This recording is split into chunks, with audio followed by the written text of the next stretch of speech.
নমস্কাৰ প্ৰিয় দৰ্শক, অন্য এটা ভিডিঅ'লৈ মই ভনিতা আপোনালোকলৈ স্বাগতম জনাইছোঁ। আশা কৰোঁ আপোনালোক সকলোৱে ভালে আছে। আজি দুপৰীয়াৰ কাৰণে বনাব লৈছোঁ। আপোনালোকে ইতিমধ্যে স্ক্ৰীনশ্বট দেখিছে। এয়া মই পালেং শাক লৈছোঁ। শাকখিনি ভালদৰে ৩-৪ বাৰ ধুই লৈছোঁ, যিহেতু শাকবোৰত সদায় বালি থাকে। আৰু এইফালে মই মিডিয়াম চাইজৰ 2টা বিলাহী লৈছোঁ। ডাঙৰ হ'লে এটাও ল'ব পাৰি, মই 2টা লৈছোঁ। এনেকৈ 4 ফাল কৰি লৈছোঁ এটা বিলাহী। আৰু এইফালে লোকেল ৰৌ মাছ লৈছোঁ 4 পিচ। আজি ৰেচিপিটো সেনেকৈ বনাম আৰু আপোনালোকে ভিডিঅ'টো স্কিপ নকৰাকৈ চাই থাকিব। প্ৰথমতে মই শাকখিনি অকণমান বইল কৰি ল'ম। একেবাৰে সহজতে বনাব পাৰি, খুব কম সময়ত। মই এইফালে কেৰাহী পাতি দিছোঁ আৰু শাকখিনি এতিয়া মই ইয়াতে অকণমান বইল হ'ব দি দিম। মই কাটি দিয়া নাই, এনেকৈ দি দিছোঁ। প্ৰায় 2 মিনিটমান সময় এনেকৈ বইল কৰি ল'ম। তেতিয়া সোনকালে হয় আৰু খুব টেষ্টি হয়। ইয়াত আৰু ইয়াতে লিডখন লগাই দিম। আৰু শাকখিনি মোৰ বইল কৰা হৈ গৈছে। আৰু ইয়াত খুব ধুনীয়াকৈ সিজি গৈছে এইখিনি। এতিয়া মই ইয়াৰ পৰা কাঢ়ি থ'ম। আৰু এইফালে মাছখিনি নিমখ হালধি ধুনীয়াকৈ সানি লৈছোঁ। এতিয়া ইয়াৰ পৰা পানীৰ পৰা মই আঁতৰ কৰি ল'ম। ইয়াত এনেকৈ বনালে সোনকালেও হয়। এনেকৈ পালেং শাক বইল কৰি বনালে খাবলৈ বহুত টেষ্টি হয়। এতিয়া মই গেছৰ ফ্লেমটো অফ কৰি দিছোঁ আৰু পানীৰ পৰা মই শাকখিনি এতিয়া এনেকৈ আঁতৰাই ল'ম। ঠাণ্ডা হোৱাৰ পিছত মই এইখিনি মিক্সিত মাৰি ল'ম। এতিয়া খুব ধুনীয়া এটা পেষ্ট বনাই ল'ম। আৰু এতিয়া মাছেৰে বনালে বহুত সোৱাদ লগা হয়। এতিয়া মই প্ৰথমতে মাছখিনি ফ্ৰাই কৰিম। এয়া মিঠাতেল দি দিছোঁ।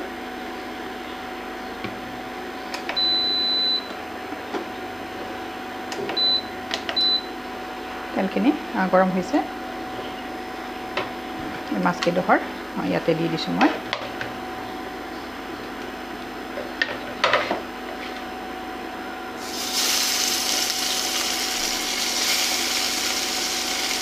এনেকৈ বনালে যিসকল পালেং শাক খাই বেয়া পায় তেওঁলোকে গমেই নাপাব, ইমানেই টেষ্টি হয় আৰু খুব লোভনীয় হয়।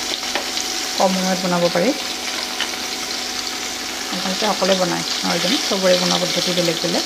কিন্তু যিসকলে এনেকৈ বনাই পোৱা নাই আপোনালোকে এবাৰ এনেকৈ বনাই চাবচোন। মোৰ ষ্টাইলত খুবেই সোৱাদ পাব। এটা ছেট হৈ গৈছে মাছখিনি।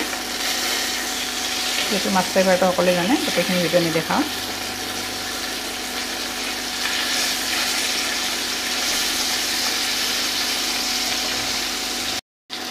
মাছখিনি হৈ গৈছে। এতিয়া মই ইয়াৰ পৰা মাছখিনি কাঢ়ি থ'ম আৰু বিলাহীখিনি ফ্ৰাই কৰিম। মাছখিনি কাঢ়ি থ'লোঁ আৰু এতিয়া ইয়াতে মই বিলাহীখিনি দি দিছোঁ। বিলাহীখিনি ৰংচোৱাকৈ ভাজি ল'ম। গেছৰ ফ্লেমটো মই মিডিয়াম দিছোঁ। এতিয়া গেছৰ মানে আজি মই ইণ্ডাকশ্যনত বনাইছোঁ। এইখিনি অলপ ৰংচোৱালৈকে ভাজিম।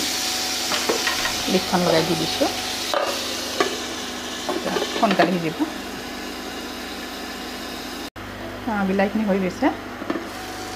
এয়া চাওক ভাজা হৈ গৈছে। এতিয়া মই এইখিনি কাঢ়ি থৈ দিম আৰু ইয়াতে জোলখিনি বনাম পালেং শাকৰ। এয়া চাওক ধুনীয়াকৈ সিজি গৈছে। মাছখিনি এইফালে কাঢ়ি থ'লোঁ আৰু এইখিনি এতিয়া ঠাণ্ডা হৈছে। মই মিক্সিত ধুনীয়াকৈ পেষ্টটো বনাই ল'ম। আৰু এইফালে পিঁয়াজ কাটি লৈছোঁ এটা, আৰু এইফালে ধনিয়া দিম। ধনিয়া দিলেহে পালেং শাকৰ টেষ্টটো খুব ধুনীয়া হয়। আৰু এইফালে মই বিলাহীখিনি কাঢ়ি থ'লোঁ আৰু এইফালে চাওক টেষ্টটো খুব ধুনীয়া হৈছে। আৰু এইফালে শুকান জলকীয়া আৰু তেজপাত লৈছোঁ। প্ৰথমতে শুকান জলকীয়া তেজপাত দি দিছোঁ, অকণমান লৰাই দিছোঁ। আৰু ইয়াতে মই মছলা ব্যৱহাৰ নকৰোঁ। এতিয়া কেৱল পাঁচফোৰণ অকণমান দি দিছোঁ আৰু কাটি থোৱা ইয়াত পিঁয়াজখিনিও দি দিছোঁ। আৰু এতিয়া ইয়াতে মই পাঁচফোৰণ দি দিছোঁ। এতিয়া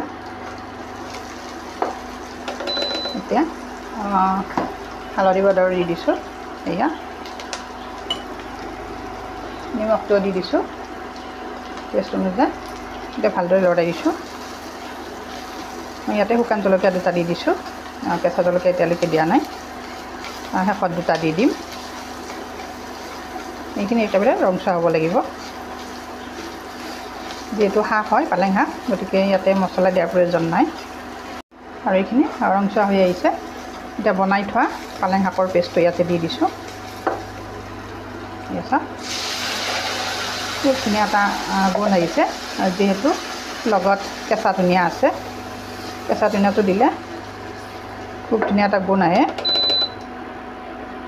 এতিয়া এইখিনি অকণমান সময় ভাজি ল'ম আৰু তাৰপিছত ইয়াত গৰম পানী অকণমান দি দিম এতিয়া আৰু ইয়াত দিব লগা মোৰ বেলেগ একোৱে নাই একেবাৰে চিম্পুল ৰেচিপি আৰু এইখিনি ভাজা হৈছে খুব ধুনীয়া এটা গোন্ধ আহিছে গোটেই কিটচেনটো একেবাৰে আমোলমোলাই গৈছে এনেই পালেং শাকৰ গোন্ধটো খুব ধুনীয়া তাতে আকৌ বইল কৰি পেষ্ট বনাই দিছোঁ লগত কেঁচা ধনিয়াৰ পাত যে মানে গোন্ধ আৰু এতিয়া ভাজি থোৱা মই বিলাহীখিনি ইয়াতে দি দিছোঁ যিহেতু অকণমান তেল লাগি থাকে বিলাহীখিনিত পানী দিয়াৰ পিছত তেলখিনি ভাজি উঠিব সেইকাৰণে আগতীয়াকৈ দি দিছোঁ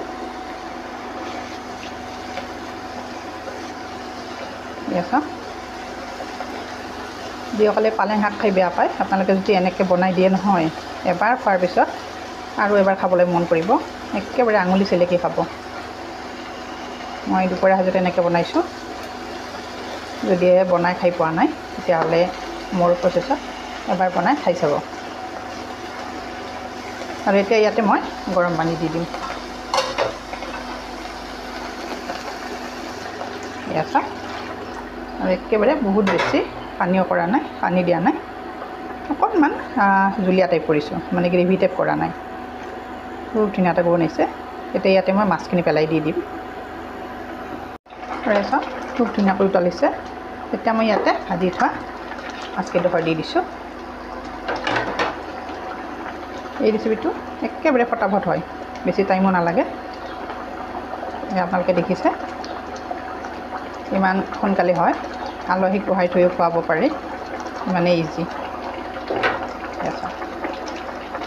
আৰু এছা মোৰ হ'ব ধৰিছে এতিয়া মই কেঁচা জলকীয়া এটা দি দিছোঁ আৰু এছা পালেং শাকেৰে বনোৱা ৰৌ মাছৰ টেষ্টি জোল হৈ গ'ল মোৰ আপোনালোকে যদিহে মোৰ ৰেচিপিটো চাই ভাল পাইছে তেতিয়াহ'লে ৰেচিপিটো চাই লাইক এটা দি থৈ যাব আৰু যদিহে সম্ভৱ হয় তেতিয়াহ'লে আপোনালোকে আপোনালোকৰ বন্ধু বান্ধৱীৰ লগত মোৰ ভিডিঅ'টো শ্বেয়াৰ কৰিব যাতে সকলোৱে চাব পাৰে আৰু যদিহে আপোনালোকে মোৰ ভিডিঅ' মোক ফেচবুকত চাইছে কিন্তু এতিয়ালৈকে পেজটো ফ'ল' কৰা নাই তেতিয়াহ'লে পেজটো ফ'ল' কৰি দিব আৰু যদিহে ইউটিউবত প্ৰথমবাৰৰ বাবে আহিছে মোৰ চেনেলত তেতিয়াহ'লে চেনেলটো ছাবস্ক্ৰাইব কৰি দিব আৰু কাষতে থকা বেল আইকনটো প্ৰেছ কৰি দিব তেতিয়াহে মই নতুন নতুন ভিডিঅ' আপলোড কৰিলে আপোনালোকে ন'টিফিকেশ্যন পাব আৰু ভিডিঅ'টো লৈ চাব পাৰিব গতিকে আজিলৈ আহিছোঁ আকৌ এটি নতুন ৰেচিপি লৈ নতুন টিপছ লৈ মই আপোনালোকৰ ওচৰত আহি আছোঁ তেতিয়ালৈ ধন্যবাদ এয়া চাওক মোৰ পালেং শাকৰ জোল হৈ গ'ল খুব ধুনীয়া হয় টেষ্টি আৰু এনেকুৱা এখন আঞ্জা থাকিলে বেলেগ আৰু একো নহ'লে হয় যিহেতু লগত মাছ আছে পালেং শাক এনেই টেষ্টি নহয় জানো তাতে আকৌ লগত লোকেল ৰৌ মাছ আৰু ক'বই নালাগে ইমানেই টেষ্টি হৈছে জলকীয়া নিমখ আৰু সেইটো নিজৰ পচন্দ মতে দিব আৰু এয়া অফ কৰি দিলোঁ মই চাওকচোন কিমান ধুনীয়া এটা গোন্ধ আহিছে আৰু ল'ৰা ছোৱালীবিলাকেও পালেং শাক এনে বেয়া পায় কিন্তু এনেকৈ যদি বনাই দিয়ে নহয় বহুতেই ভাল পাব আৰু খুব হেল্থি হয় এয়া চাওক মোৰ ৰেডি হৈ গ'ল এতিয়া কেৱল খাবহে বাকী আছে গতিকে আজিৰ ৰেচিপিটো মই ইমানতে সামৰণি মাৰিলোঁ আশা কৰোঁ ৰেচিপি চাই আপোনালোকে সকলোৱে ভাল পাব গতিকে আজিলৈ আহিছোঁ ধন্যবাদ